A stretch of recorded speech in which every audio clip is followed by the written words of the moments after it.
Right,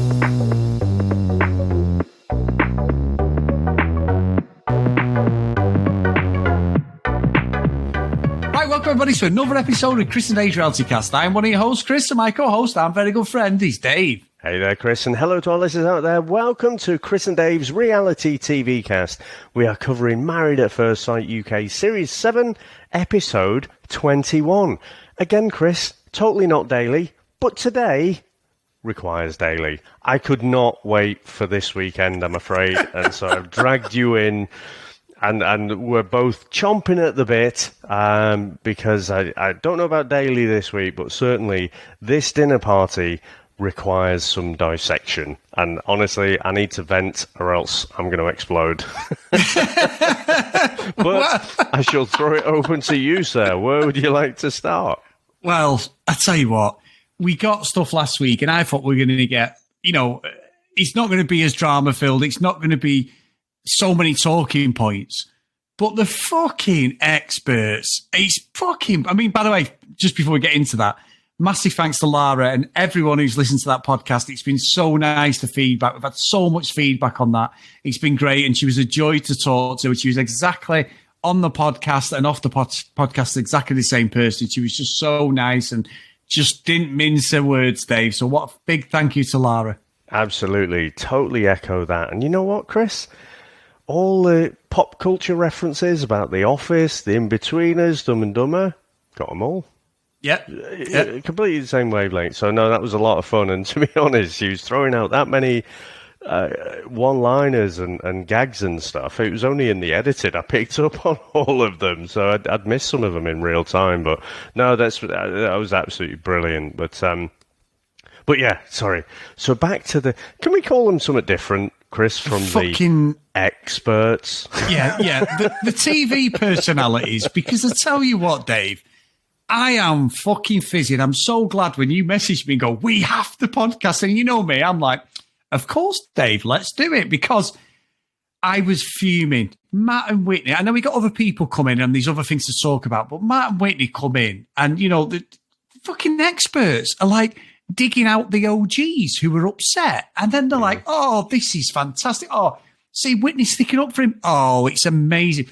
And Matt's like, they put it through the machine. Oh, of course they did, Matt. They put your fucking statistics through a fucking shredder. The science. Yeah, the science. They got the fucking Bunsen burners out. Whatever they did, the fucking science. My arse. Yeah, bullshit, Dave. And literally, it's like, I was fuming with the reaction. Paul, Charlene, all of them together. It was just bullshit. Like, I was just like, what? Has last week not just happened? And then they were sort of digging Zoe out and Thomas. And I'm like, they're allowed to be annoyed because Gemma was a friend of theirs. And you fucking donuts have turned around and gone, oh, no problem. Let them back in the show. Fucking open house. And Matt's like, well, you can't argue with the science. Yeah, I seem to remember going into a fucking pandemic and them dickheads in this country fucking going by the science. And look where we are now. So fuck right off to the judges, Dave. Or whatever the fuck they are. Written in crayon. It's fucking bullshit. So, oh, God. And fucking Mel, she's like, this is actually really positive. I've never seen this side to Whitney. I have. She's been a cunt all the fucking way through. She's exactly who she was. You've got Matt as well, who's like, listen, I don't give a fuck what anyone thinks. They're just coming in and being exactly who they've shown us to be before. They're just absolute bellends. And the fact that everyone else, or not everyone else actually, you can see there's two definite camps in the group.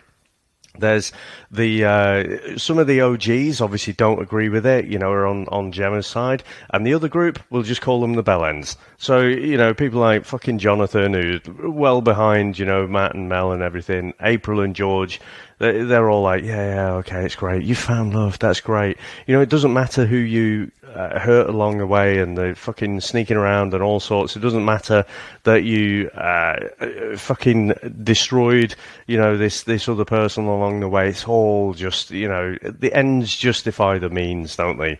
So I just thought they were being absolute bellends. And, the whole I don't give a fuck attitude just really pissed me off. But again, I have to say, Chris, we've seen this before. We've seen this from Carolina and Daniel.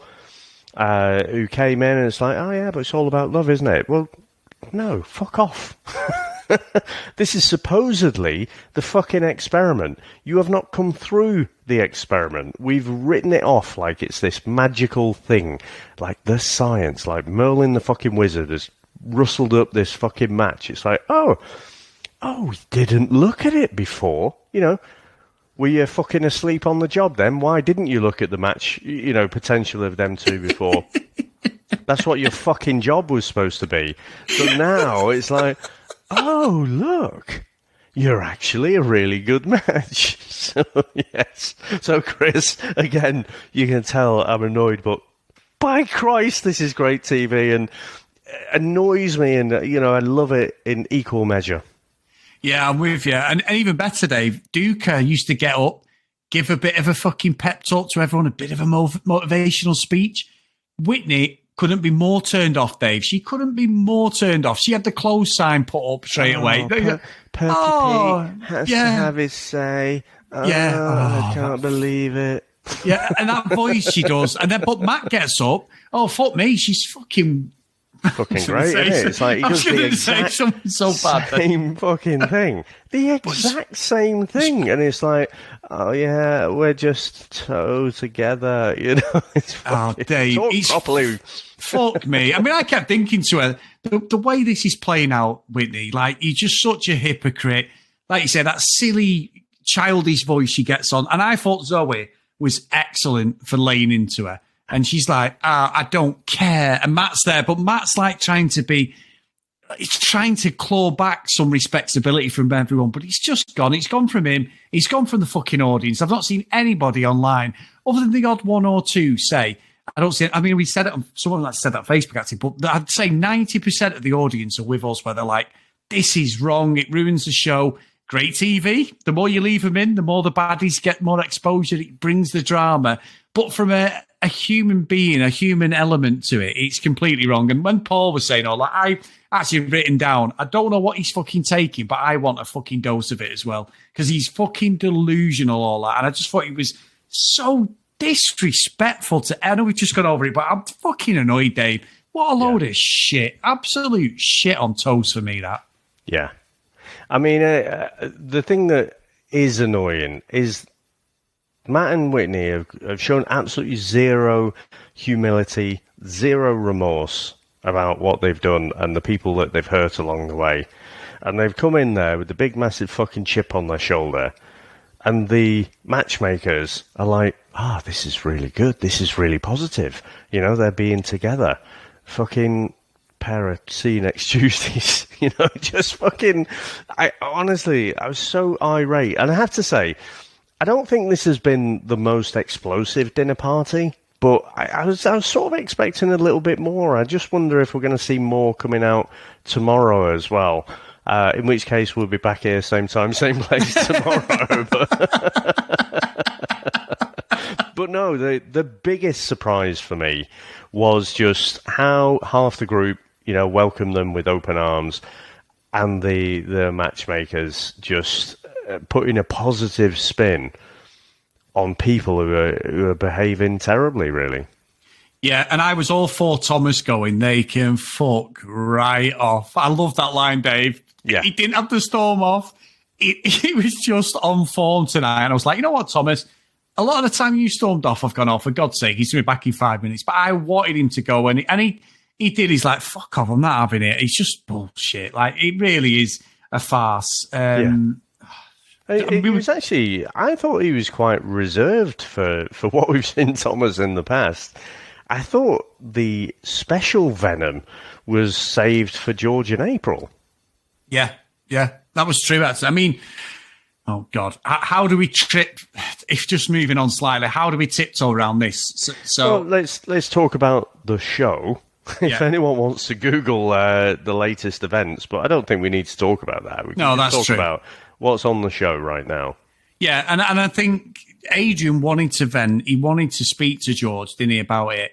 And, Adrian said to him, like, we have talked about this, and that's exactly what you'd said and other people was he was afraid of what was going to come out. And he knows that Adrian is probably a man of his word, which we have no reason to doubt that. He's going to keep that to himself unless absolutely poked and prodded. Whereas Thomas, he'll just fucking throw it out there, won't he, to win an argument. He'll be like, well, you won't believe what he said, April, and so that's what George was getting at, exactly what we said. But there is trouble in paradise for them two, Dave, definitely. The only thing that they can agree on is they don't like Thomas. Yeah. that is it. And they're trying to put this united front up. Now, I think there's a 100 different thoughts swirling, so I'll try and be coherent. But I don't particularly like George or April, and that is an or statement, not an and statement. Not together, just individually, something off about the pair of them. I think Thomas, his aversion to them, I always say I've not got a poker face, Chris. Well, compared to Thomas, I fucking do. So he is picking up on something very, very off about the pair of them, individually and together. And the thing is, so let's take George on the show first, right? Some of his behaviour has been very unusual, right? Let me put it that way, that in that first dinner party, he's wandering around telling everyone who'll listen about April's snog with another woman. And I don't know whether he was trying to gather support, he was genuinely venting, and just consoling in people. But he fucking told everyone. And then when April got upset about it, he's like, what are you all doing? Why are you talking about this? Yeah. Well, you said it all, you dick. No one fucking would have a clue if you didn't go spreading it around. And spreading it around is exactly what you did. It's the same with Adrian. He's obviously said things to Adrian, which he wants to put it back, but you can't put the genie back in the bottle. Once you fucking started spouting this stuff, you can't just suddenly turn around and say, can you just forget that now? Because I want to have a go at it now. It's fucking very weird and very manipulative. So I think for that reason, I can see why Thomas is like, he could just fuck off. But with April as well, we know what her history is on all these reality shows. We know that this is, not a real thing. It's just the next reality show and the one before the one she'll be on next as well. But I must admit, I wish Thomas would just tone it down a little bit, because honestly, Chris, I think it's coming across like bullying now. Yeah, it's consistently, yeah, because they know you don't like them, and we all know, and it's great entertainment. But now, I think it's over the line. And I have to say, if that was someone else, if that was, say Jonathan was saying the same things as Thomas, I think it would be interpreted worse. I just think, put a bit of a lid on it. We all know you don't like them. They're, like I say, I don't like either of them either. But tone it down a little bit. See, it's interesting that, because I like Thomas, but I do think, and not just because you brought this up, I do think he gets involved in loads of things that have nothing to do with him. Loads of things. Well, literally every relationship. The Gemma thing. Thomas is Twitter, right? he just walks around the room, just calling out the bullshit wherever we could see. We love him for it. It's brilliant. I just think, with April in particular, I think it comes across like bullying now. That's fair enough. I'd not even thought of it like that, to be honest. I hadn't. So, Dave, it'll make me thinking that next time. I do want to talk. I've got a little theory on something. So, the reality radar, I've not mentioned it a lot this series, but I've got a prediction. Now, I followed a little bit of Jordan's Instagram stories, him and Shanita, and he's friends with I think I mentioned this, he's friends with literally the whole cast of Geordie Shore, there is a reunion show on which me and Sam are currently watching, because we've watched it since the start, from about 2010 or whenever it first come out. And he's with them all. And these vibes I'm getting from him is that he's a nice guy, he's playing the game, but I don't believe these are going to last outside the show. I think she's in and he's not. And I think just tonight was giving me, he's had a bit of pep talk, a bit of coaching on reality TV. And obviously he's been a far better person than the other shithouses that you've been on this, who've been awful. But I just think he's playing a Dave. I don't know what it is. There's just something off these, it's like all of a sudden the seriousness is that once the cameras fade and all that, they've got to be in a proper relationship, and there's already doubt about where they live and stuff like that. So that I don't know. There's just so much slightly off with him. I don't think he's a terrible person, but I just think he's in it for the TV, the fame of it all, and he's going to end up hurting Shanita. Yeah, the whole conversation with her about like love, and he needs to know love is there. It's like, that's weird. Where has all this come from? And why is it when the cameras are on at a dinner party? Yeah. It seems like a really personal conversation that should just be the two of you in a room. He's chosen the dinner party to drop it. So I can't disagree with you on that one. Just the timing of it, the weirdness of it, the way it seems to just come out of nowhere.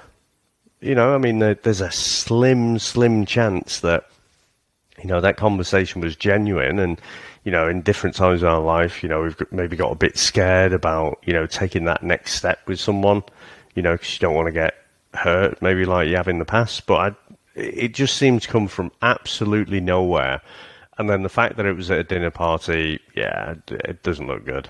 No, I don't think it does. And then because we all, yeah, that leads into the anonymous letters, because one of the letters was Shanita and John saying, you're not addressing your issues and stuff like that. And there is these little snippets. Zoe and Jenna were good, Dave.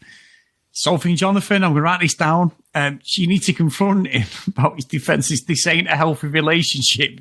Your views are not acceptable. And he's not socially acceptable. And he just laid into him. And he's like, I'm sorry, but I'm allowed my views. It's like, shut the fuck up, you bellend. You have defended Matt and fucking Whitney and acted like a complete twat throughout this fucking show. You come in, I thought he was a lovely guy, and I thought Sophie was going to be the problem. How wrong I was. She's a lovely person, and he's a fucking bellend, Dave. Yeah, I do think he's from a different era. And I'm not sure how much. He says he loves to do a lot of travelling, you know, and that was a little bit of a dig, wasn't it? It's like, well, in your time of travelling, have you not, like, developed any empathy or understanding about other people and other people's feelings? Or, you know, have you just your travelling, is that like heading across to Ayia Napa or Magaluf or something? You know, yeah. It's very odd. And here's where I will say something that Paul said, because I think it concisely sums up Jonathan, I think, in a much more politically correct way than me and you would do. But, you know, he lacks emotional intelligence, doesn't he? He's just got that kind of attitude of like, well, you can't go through life apologising for things you said. Okay, you fucking dick. Yeah. Well, you know, I think he's got a possibly different view. Now, I'm sure he's getting pelters on Instagram from people's whose, you know, views he doesn't agree with. But all they're doing is expressing their opinions, you could say, isn't it? Yeah, well, they're doing to him as what he's done to Exactly. So it's like, well, they're not. Why should they apologise? That is their opinion. Well, maybe sometimes you should keep your fucking opinion to yourself and have a little bit of empathy about how you make other people feel. And he just does not fucking get it, Chris. Not at all. No. I think what was interesting was how much Sophie defended Jonathan. And I think with a bit of time and space and maybe watching the show back, I think she might just realise she's fucked up a bit there. You know, sometimes it's harder when you're deep in with a relationship. You can't see some of the things that are obvious. And even though people who are close to you are telling you, you know, that this is the way it is, you don't really believe it, and you choose not to listen to it. And that's how I interpreted it with Sophie. She's not wanting to listen. And of course, Jonathan brings out, you know, she is a strong, independent woman. Yeah, I know. It's like, oh, give me another fucking cliche, will you? You know, just does that absolve you saying things that, you know, are fucking offensive, quite honestly. And I'd say one of the lines of the episode was from Thomas, where he just said that no man should ever comment on a woman's body. So there you go. There's a Thomas impression for the day. But I do genuinely think that was absolutely bang on from Thomas there. Yeah, it was. And it's interesting, isn't it? Because you're looking at, like, the dynamic of where the show's going, and we're like 3/4 of the way through it all. And I just can't believe it's just, I mean, I want it to bring the drama, but I'm just like, every couple is dysfunctional now. Everyone's got something. I mean, even Zoe and Jenna, who look pretty tight, I'm not buying into that, Dave, if I'm being honest. I'm not buying into that relationship. No, I think I am. I think Zoe and Jenna, and again, probably more for Zoe, the fact that, you know, she's the only one really, apart from Thomas, standing up to Matt. Oh, brilliant. No, Dave, Zoe's brilliant. I just don't think as a couple. I don't know whether they've just piped down together to not cause any eruptions between each other, but I don't know. It would be interesting, won't it? I tell you what, Chris, you know, they watched Unveiled this week, and Jade was on, by the way. She was on there as one of the super fans, so that was good. And actually, Gemma dropped Bob in it, so basically told everyone that her and Bob slept together, which I'm sure Bob didn't necessarily appreciate. But you know what they do on Unveiled? They'll get these reality stars. So they had Zoe and Jenna, and they were doing this like mock gardening program with a bunch of dildos. You know, she had like that dildo wind chime. And they were doing this thing like they were, you know, Alan Titchmarsh or something, you know, and like these little mock comedy sketches, if you like. I just don't fucking like it. A, it's not funny. And B, it's like, well, this is reality TV. But now it's so much of a stretch because it's all scripted nonsense. It takes me out of it completely. These characters that we all know, it's, you know, there's a big dose of fakeness and things that are set up in it. But when you've got these like kind of scripted little things, I think it's even worse, to be honest. Yeah, that's true, that, Dave. And I think, I mean, where do you think all this plays out now, the rest of this week? I mean, we've jumped on because we were fuming, and I feel better now we've talked about this, vented and ranted about it. But where does it go? Because I just think the experts have lost so much respect from the public. The amount of tweets I've seen last night and today about the way the judges approach that, saying how fucking dare the judges like sort of wish-wash over that and sort of blame the OGs, sort of like act like it's all fair game after what's happened to Gemma. And I mean, Duke not as much, and that's not been because he's a guy, but he just didn't seem to give a shit when Whitney told him often enough she wasn't interested. But with Gemma, there was a real side of she was all in on Matt, and he just didn't, because he didn't give her a crack at the relationship, which I think is for her benefit now in hindsight, because I think that would have been a terrible for her. But I think it just really embarrassed her, and I think that's where she comes from, and I can completely understand that. But yeah, I just don't know where they go, because like the Australian one's coming up, and I know obviously what's she called? Thingy's on it, isn't she? Mel. Mel's on the Australian one, filming it now, because I think her family are all based in the UK. I saw a tweet from her about it, but it's like, I've just lost total respect. I mean, John, I wasn't too keen on John initially, but as that series went on, I thought it was fucking great. You know, it's like, Paul's such a smooth, cool guy, but he feels like he just doesn't want to commit to anything. He doesn't want to rock the boat, whether because he's got a good gig on Channel 4. But I just don't believe any of the validity of all three judges, especially this last fucking 4 to 5 episodes. It's been an absolute shit show for what they're there for, to be honest. Look, I don't know for sure, but aren't they all producers as well? Yeah. Like, don't they have a stake in, like, if it's successful, they get paid more? Yeah. So where do they go? On fucking holiday, swimming Scrooge McDuck style in a big fucking vat of cash. Yeah. Fucking they're not arsed, are they? If few people on Twitter or Instagram or whatever are like, this is outrageous, this is not real reality TV. Of course it's not. They're fucking laughing, Chris. Yeah. So that's where they go. And I bet you know, this season has had higher ratings than all the previous Married at First Sight UK seasons. Yeah, I think so. Last season was okay, wasn't it? But this season's been dynamite already. This season is up there with Australia, isn't it? And they have got the casting right, because they're all a bunch of bastards. I can't wait for the 9 o'clock to roll around, and I'm like, oh, come on, Thomas, fucking tell him a new one. You know, so if it was just, all these couples were well matched, they all suited each other, it'd be shit, wouldn't it? Go back, Chris, on Channel 4 catch-up. Go and watch the earlier seasons of Married at First Sight before they introduced the dinner parties. It's fucking boring. Yeah. Really dull. So I think they are not bothered by a bit of riling up the public. I think it's all good exposure for the program, for the brand, if you like.